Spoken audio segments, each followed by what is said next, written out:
弟兄姊妹平安，我會用一次嘅時間嚟到介紹保羅書信當中好重要嘅一卷書。呢卷書往往被稱為喜樂嘅秘訣。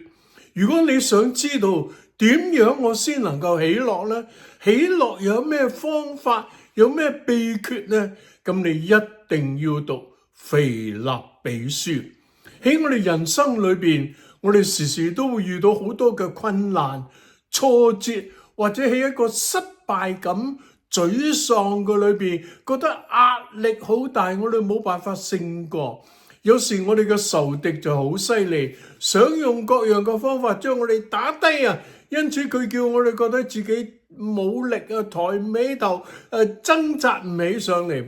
但保羅好特別，佢竟然坐緊監嘅時候，竟然鼓勵弟兄姊妹要靠主喜樂，而且係常常喜樂。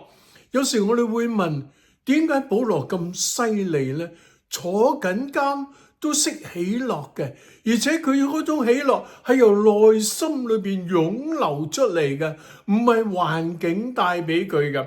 嗱，你坐緊監又冇啖好食，又冇自由，各樣嘢都唔得，又受住鎖鏈綁住，哇！你真係會覺得好大嘅打擊嚟噶嘛。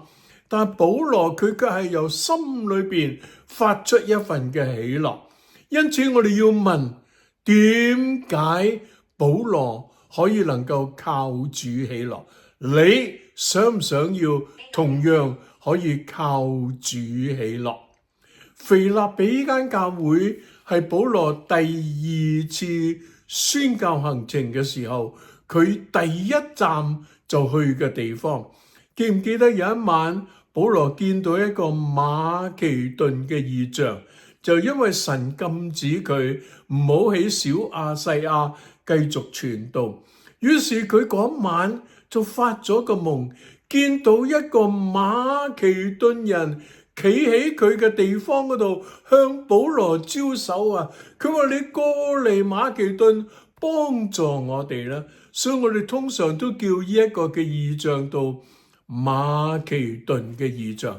就保羅聽見歐洲嘅呼聲，於是佢轉變佢宣教嘅方向，唔再喺小亞細亞嗰度行，就去咗歐洲。咁馬其頓嗰方嘅頭一個大城就係腓立比啦。腓立比呢個城位處一個好關鍵嘅位置，嗰個係一條東西嘅通道啊，一條好大嘅嗰啲通商要道啊。咁所以腓立比嘅城市係喺一個通商嘅咁一個嘅關鍵嘅位置，所以腓立比係非常之發達嘅一個嘅城市。咁當保羅去到馬其頓嘅腓立比嘅時候，佢就喺安息日去揾有冇猶太人嘅會堂。結果真係俾佢揾到，原來有班猶太嘅婦女就喺嗰度聚集。咁佢哋其中一位嘅領袖就賣紫色布匹嘅一位嘅女士，就係 Lydia 呂底亞。大家都知紫色係一種好高貴嘅顏色嚟嘅。咁而呢種紫色布要由一種特別嘅染料將佢染成紫色。由於呢一種係喺貝殼裏邊提煉出嚟嘅染料，所以係特別名貴嘅，好貴先買得到呢種嘅染料。所以如果賣紫色布匹，通常都係一啲尊貴嘅婦女啊，有錢人家，好似今日我哋話，哇，你買啲咁靚嘅布料嚟做衫啊嚇，咁所以呢係高價貨嚟嘅。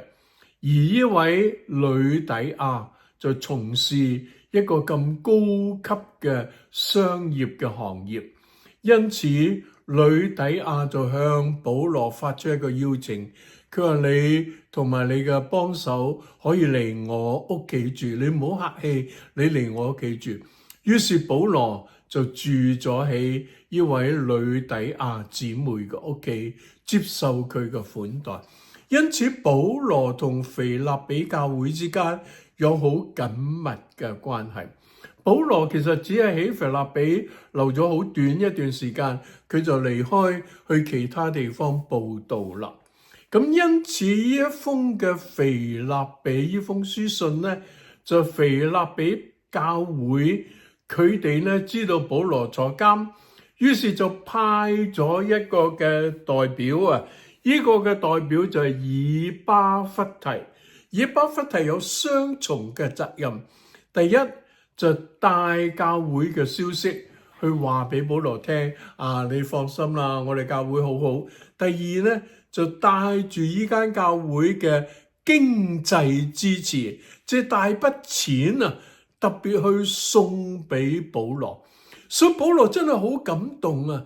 依間教會唔單止喺精神上支持佢，更加喺經濟上好實質嘅嚟到支持佢。所以保羅喺腓立比書嘅裏邊就讚依間嘅教會對佢有好多嘅幫助。佢話你哋真係喺經濟上面幫助咗我。但係跟住保羅話，我無論喺咩境況，我都學會知足。喺富足嘅時候，我知足；喺缺乏嘅時候，我同樣知足。哇！保羅嘅人生哲學可以教我哋好多功課。各位弟兄姊妹，你有冇知足呢？無論處富裕、困難好穩陣嘅時候，或者好艱難嘅時候，我哋都要學識知足。所以保羅就喺腓立比書一卷咁重要嘅書裏邊，唔單止講到喜樂嘅秘訣，更加佢係強調我哋同基督之間嘅關係。腓立比書係一卷高舉基督嘅書。腓立比書一共有4章，第一章保羅一開頭就講明佢係要向佢哋傳福音嘅。佢話有啲人傳福音係出於一啲自私嘅理由，或者係為咗自己嘅緣故所以好多咧係分黨結派我係屬咩噶？我係屬邊個噶？我係屬邊個？我同邊個一批人噶？保羅話：無論你傳福音，你係為咗自己，為咗咩嘅名利或者咩點樣，無論如何，究竟基督被傳開啦，因此我就要歡喜。冇錯，有啲人喺傳道工作裏邊有少少嘅私心喺度，或者佢係為咗自己個人嘅利益嘅緣故，為咗個人嘅名嘅緣故。但無論如何，保羅話到底基督就被傳開啦。然後保羅又講到佢對死嘅睇法，所以有好多人估呢卷嘅腓立比書係保羅比較晚年先作嘅。喺第一章19、20節開始，保羅就講到點樣面對死亡。佢話或生或死，總叫基督在我身上照常顯大。我死咗係有益處嘅，因為我死咗係好得無比啊！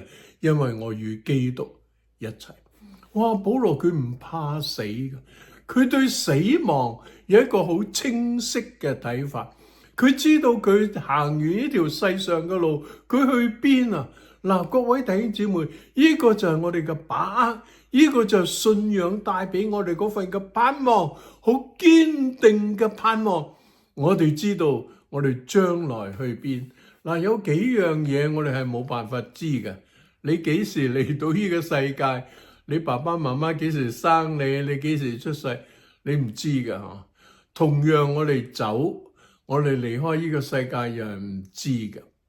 有啲人話：哎呀，乜咁冇人情㗎？應該話俾我知嘛。我幾時就走？嗱，我老實講，如果我話俾你聽，下個月你就走啦，哇！你呢個月唔使瞓覺啦，囉囉攣啦，哎呀我就走啦，哎呀我仲有好多嘢未做，哎呀弊啦，我唔知我啲太太啲仔女點樣啦，哎呀我又走啦，唔好走啦，我走啦。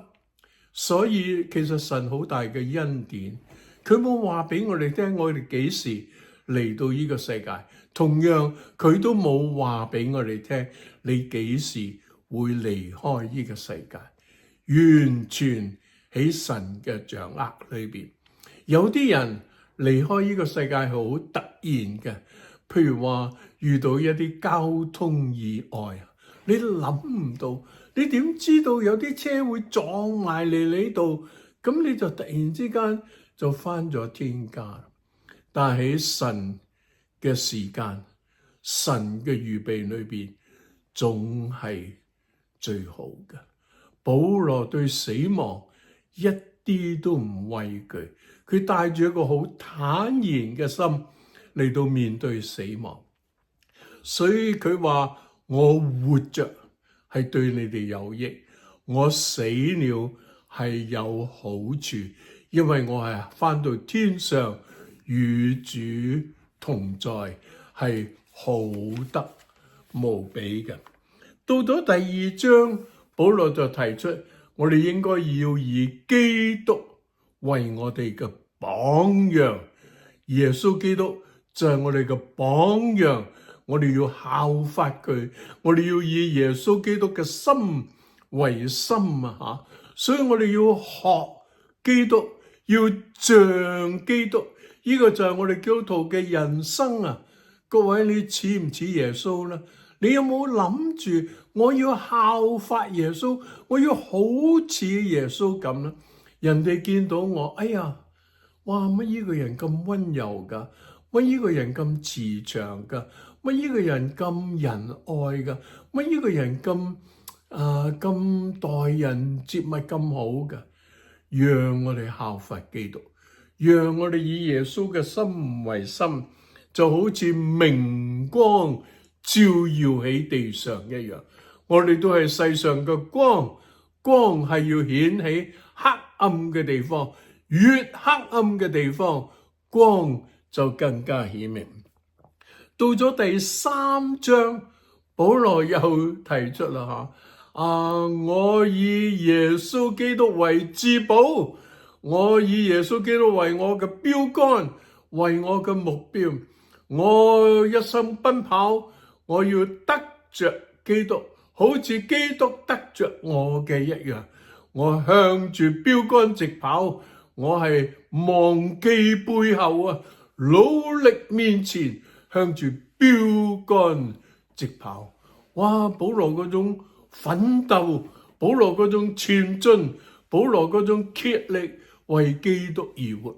因此我都勉勵各位弟兄姊妹，你嘅人生同樣要有目標。我哋人活着係為乜嘢呢？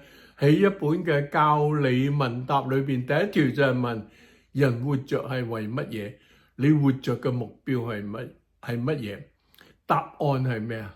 我哋活着就為榮耀神而活，因此我嘅生命以榮耀神為目標。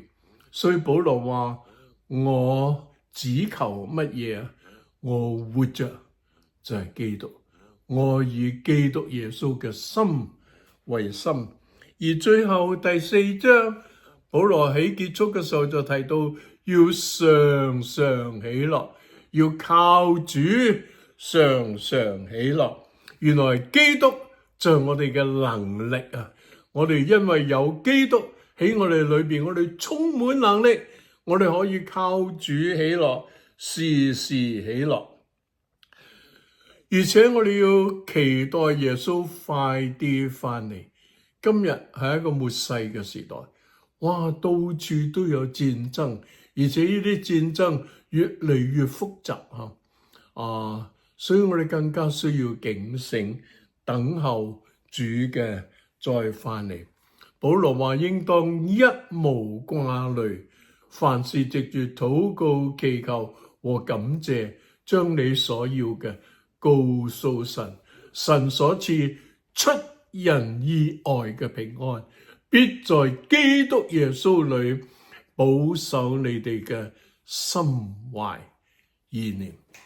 冇錯，呢個世界好多嘢叫我哋掛慮，我哋掛依樣掛嗰樣掛嗰樣啊！但係聖經話交託俾神，然後我哋凡事就冇憂慮。神會將一種出人意外嘅平安放喺我哋裏邊，叫我哋靠主可以誇勝。